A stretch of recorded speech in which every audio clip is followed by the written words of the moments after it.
नमस्कार दोस्तों, आज के वीडियो में हम बात करेंगे पीपीपी मॉडल की।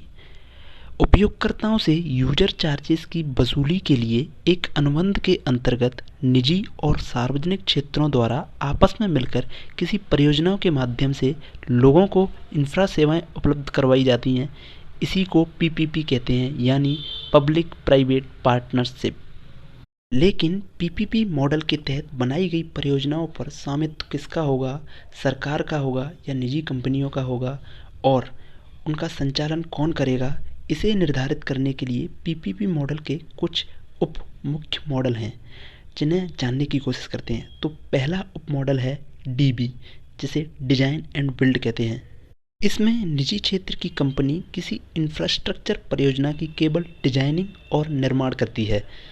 दूसरा उप मॉडल है डीबीओ, यानी डिजाइन बिल्ड एंड ऑपरेट।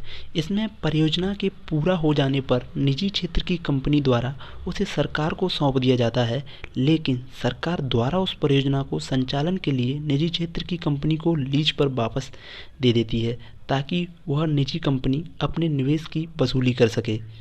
तीसरा उप मॉडल है बीओटी, यानी बिल्ड ऑपरेट एंड ट्रांसफ़र। इसे हम BOOT भी कहते हैं, जिसका मतलब है build own operate and transfer.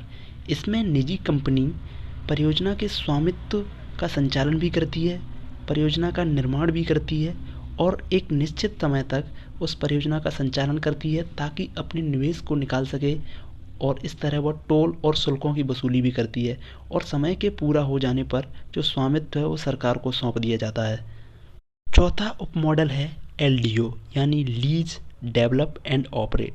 इसमें किसी नई इंफ्रास्ट्रक्चर परियोजना का निर्माण नहीं किया जाता है, पहले से ही चल रही किसी इंफ्रास्ट्रक्चर परियोजना के आधुनिकीकरण में निजी क्षेत्र की कंपनी द्वारा निवेश किया जाता है।